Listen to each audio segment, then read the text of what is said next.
Проблема сиквелов была, есть и всегда будет. Этого не избежать. Очевидно, что когда после первой крайне успешной картины выходит продолжение, то это лишь с целью поскорее бы нажиться. И ладно бы, если произведение еще получилось хорошим, хотя бы не хуже первой части. Но когда речь заходит о Кунг-Фу Панде 2, то я нахожусь в неком недоумении. Дело в том, что большинству зрителей нравится вторая часть. Некоторые даже считают ее лучшей в трилогии. И для меня всегда было большим вопросом «почему?». Ведь как раньше, так и сейчас в Кунг-Фу Панде 2 я вижу очень красочную оболочку, но внутри ничего, пустоту.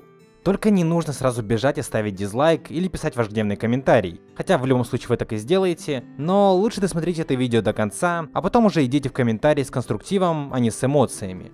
Лично я невероятно люблю всю вселенную Кунг-Фу Панды. Я вырос на ней. На трилогии, удивительных приключениях и всяких спешлах. Это прекрасный мир, который выполнен в лучших традициях восточно-западной анимации. И мне очень нравятся концепции и идеи, которые продвигает эта франшиза. И вторая часть тут не исключение, кстати говоря. Но если в первой Панде все идеи сходятся в единый пазл к концу произведения, то во второй с этим очень большие проблемы. Поэтому давайте постепенно.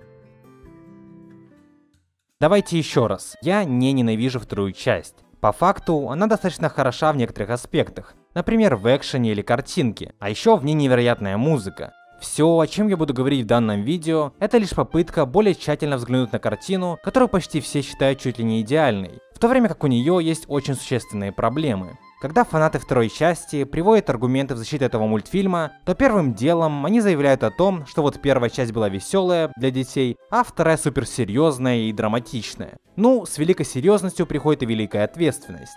Начнем с того, что Кунг-Фу Панда 2 действительно выглядит достаточно серьезной, но вот именно что только выглядит. В сиквеле мы имеем дело с геноцидом, поэтому автоматически шоу кажется нешуточным. Оно также пытается впихивать нам различные сложные идеи о внутреннем спокойствии, о том, что прошлое не имеет значения и так далее. Вау, идеи действительно интересные и важные, без сарказма. Только вот одно дело громко заявлять, что у тебя глубокие идеи, а другое дело раскрывать их, что вторая часть практически не делает. Начнем, пожалуй, с самой главной идеи, с которой нас встречают с первых минут – внутренний покой. В первом же диалоге в мульте Шифу общается с По и рассказывает о неком внутреннем покое. И мы сразу понимаем, что вот она, самая важная идея мультфильма. Но вот в чем дело. Насколько мой мозг понимает, то чтобы достичь внутренний покой, тебе нужно изначально быть беспокойным. Нужен какой-то триггер, который будет вызывать у тебя сильные переживания, с которыми ты должен будешь бороться. Изначально По не выглядит беспокойным. Да и не просто не выглядит, так и есть. Он просто наслаждается сражениями, он живет жизнью, которую всегда мечтал. Но на протяжении всего хронометража Шоу пытается сказать нам, что По мешает жить его прошлое. Но вот в чем суть. Ему не мешает жить его прошлое. Чтобы ему мешало прошлое, ему нужно иметь какую-то травму в этом прошлом, которая тянет его назад. Но у него нет никакой травмы. И сейчас повнимательнее. Если у героя есть внутреннее переживание из-за чего-то, что произошло в прошлом, то ему нужно встретить это в лицо, чтобы преодолеть и идти дальше. И это не просто какое-то клише. Это психология разумного существа. Такие методики применяют практически всегда в психотерапии. Даже в легенде о Коре это есть. Когда Кора после своей травмы встречается с тем, кто ее искалечил, и только тогда она сможет принять прошлое и идти дальше. Это как все есть и как все и должно быть. Другого варианта не дано. Но у По этого нет, у него нет детской травмы. По крайней мере, это никак не проявлялось. У него была семья, друзья и окружение. У него было все. Но на протяжении всего мультфильма нас пытаются убедить, что у него была детская травма, но ее не было. Во всей второй части он просто вспоминает свое прошлое. Все. Он просто вспоминает. И его проблема заключалась не в принятии прошлого, а в том, что он просто не помнил, что происходило в этом самом прошлом. И если смотреть Кунг-Фу Панду не думая, то да, рядовой зритель не заметит ничего такого. Но по факту весь конфликт основан ни на чем. Вся проблема По была основана ни на чем. Чуть-чуть позже мы поговорим об этом подробнее. А пока что спонсор этого ролика – компьютерная игра Warface. Warface — это динамичный онлайн-шутер с красочной графикой и низкими системными требованиями. То есть запустить ее ты сможешь даже на своем стареньком ноутбуке. Более того, она бесплатная. В игре доступно просто сотни различных видов современного стрелкового оружия и куча скинов на них. И что уж, таким похвастаться может далеко не каждый шутер. В Warface можно как сражаться с другими игроками, так и проходить современные миссии во всех уголках планеты, которые включают в себя миссии в Припяти, Японии, Африке и Сибири. Также в игре присутствует более 10 спецопераций, в той же Припяти. Ну, и если вам надоели читеры в играх, то разработчики Warface и здесь все продумали. Недавно был обновлен античит, поэтому встретить читеров в игре практически невозможно. Warface отличная графика и постоянно добавляется огромное количество нового контента. Режимы, карты, появляется новое стрелковое оружие, которое по своим характеристикам и внешнему виду максимально соответствует боевым оригиналам. Поэтому переходите по ссылкам в описании, скачивайте игру и получайте специальные подарки. Главного злодея Шеня часто называют лучшим злодеем вселенной, и я не спорю, его история на первый взгляд выглядит достаточно драматичной. С первых же минут нам торжественно рассказывают его прошлое. И что уж, его экранное время куда больше, чем было у того же Tai Lung. И по факту, он выходит чуть ли не на один уровень с по количеству участия и опять же экранного времени. Меня очень забавляет, когда говорят, что Шень очень здорово и комплексно проработанный персонаж, что у него хорошая мотивация и предыстория. Давайте по порядку. Его история начинается в некотором городе Гунмэнь, где правили его родители и где он, собственно, был принцем. Затем кто-то из павлинов изобрел фейерверки для радости, но злой Шень увидел в них злой потенциал и злую силу. Затем злой Шень послушал предсказания провидицы о том, что его свергнет какой-то черно-белый воин, и он отправился убивать всех подряд. Потом, конечно, его за это изгнали, что довольно очевидно, и он пообещал отомстить. Класс. А теперь напомните мне, в чем была суть и конфликт Шеня на протяжении всего мультфильма. Как говорит синопсис, он хотел отомстить и не мог принять свое прошлое. В самой финальной драке По и Шеня павлин говорит панде следующее. Когда обрел внутренний покой, ты должен перестать жить прошлым, потому что то, что было, уже не важно. Важен твой нынешний выбор. Опять классная идея, но в контексте Шеня она не имеет никакого смысла, ведь ему нечего было принимать. По крайней мере, нам не показали, что именно ему нужно было принимать. Как нам рассказывает история, он изначально был плохим злодеем. Он с самого начала был таким, какой он есть сейчас.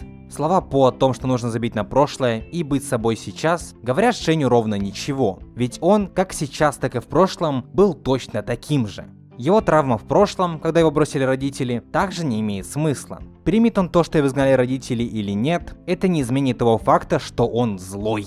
Он был злым всегда, и по логике картины, он таким всегда и останется. Ведь с самых первых слов в мультфильме нам говорят, что Шень был злым и все. Его мотивация также очень странная. Почему нам не объяснили, как он стал плохим? Я не говорю, что всегда нужно объяснять, почему злодей злой. Нет, не всегда. Но в контексте Шеня это просто жизненно необходимо, так как без этого мультфильм теряет весь свой смысл. Все действия Шеня теряют смысл. Если бы даже мы элементарно узнали, что Шень стал плохим из-за того, что его батя избивал, что было бы невероятно банально, но даже это бы имело куда больше смысл, чем это имеет сейчас. Вот вам хороший пример. Хоть и Tai Lung было в разы меньше, чем Шеня, его становление и почему он злой, я могу понять без проблем. И любой зритель может понять это без проблем. В первой части нам показали минутную историю его прошлого. Все. Этого было достаточно. Мы знаем, что Шифу с самого раннего детства воспитывал Tai Lung как воина-дракона. Он также называл его воином дракона. Да что уж, даже его имя Tai Lung с китайского переводится как «Великий дракон».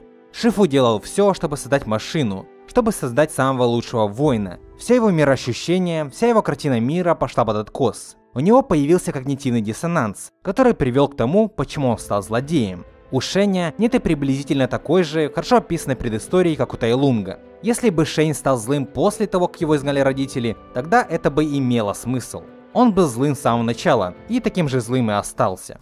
Но давайте вернемся к По. Мы уже поняли, что особых идей вокруг Шеня нет. Точнее, создатели пытались сделать вид, что они есть, но на деле их нет. Но что с воином дракона? Они же не могли здесь проколоться. Как я уже аргументировал, идея с внутренним покоем была бессмысленна в контексте того, как нам описали историю По. Теперь давайте к второй идее, которую панда сам озвучил в финальной драке с Шенем, и про которую мы только что и говорили. я лишил тебя родителей, лишил всего. Эти шрамы на всю жизнь. Шень говорит, что он убил его родителей, и из-за этого, якобы, По должен по определению быть зол на него. Но По, как истинный мудрец, говорит, что нужно жить настоящим и не оглядываться на прошлое. И проблема в том, что у панды никогда не было ни одного знака того, что он зол на Шеня. У По не было никакого конфликта. Ему буквально было плевать на то, что сделал Шень. Ему было плевать, что Шень убил его родителей и всю семью панд. Он просто пытался вспомнить. У По была семья и так, его родители панды вообще были ему незнакомые, поэтому особого значения они для него не имели, поэтому Шень не лишил его всему. У воина-дракона не было детской травмы, ведь он жил полноценной жизнью. И даже когда он узнал, что его родителей убил Шень, он не был зол, у него не было с ним особых проблем, поэтому отпускать прошлое и обретать внутренний покой он не мог по определению. И если бы у панды и была детская травма, то мы должны были бы увидеть ее проявление в сцене Ипо хотя бы где-то до этого. Но ни в первой, ни в начале второй части этого не было. Как я и сказал, он изначально не был ничем обеспокоен. Когда По говорит, что нужно перестать жить прошлым, он имеет в виду, что сам отпустил прошлое и поэтому обрел внутренний покой. Но нет, он не отпускал прошлое. Опять,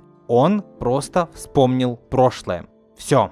Его оно никогда не заботило. Его не заботил ни Шень, ни то, что он сотворил с его семьей. Если бы нам показали, что По хоть чуть-чуть больше помнит прошлое, и что он действительно зол на Шеня, то тогда факт того, что панда перестал жить прошлым, имело бы смысл. Но так...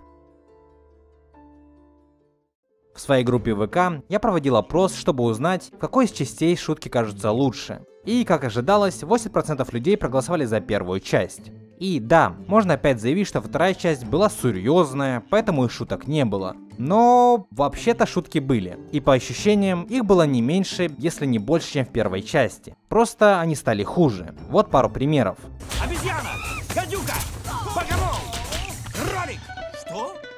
Я не знаю, кто ты такой, ну, пожалуйста, отойди, дедуля. Это дама. Оу, простите. Меня сбила с толку ваша борода. Дезориентирует.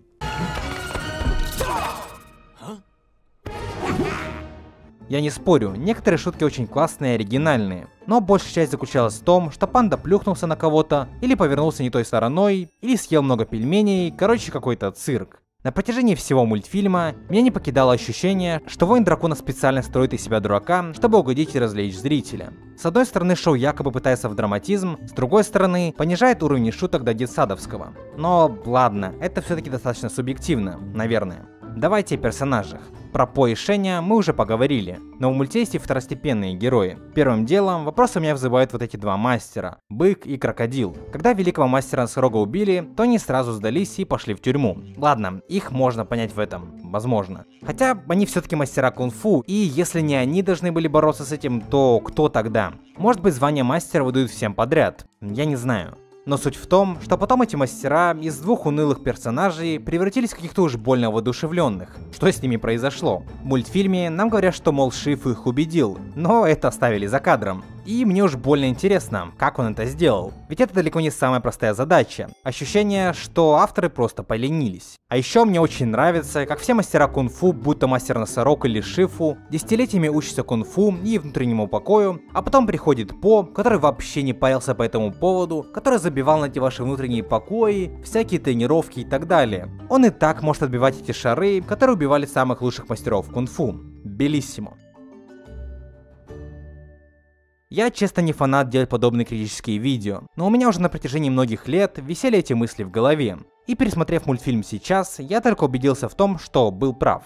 И я не могу сказать, что я ненавижу вторую часть Панды. Она все-таки достаточно средняя. Мне очень нравится визуал, но с определенными аспектами мультфильма мне сложно прийти в согласие. Я также осознаю, что каждый воспринимает произведение по-разному. Но проблема, которую я писал в этом мультфильме, едва ли заключается в каком-то восприятии. Я с трудом могу представить, как вы сможете аргументированно опровергнуть все, о чем я здесь говорил. Но все же, пишите все свои возражения в комментариях. Я не бог, я не знаю всего, и вполне возможно где-то ошибся, а может и везде. Поэтому жду вас под видео. А я пошел, и еще увидимся.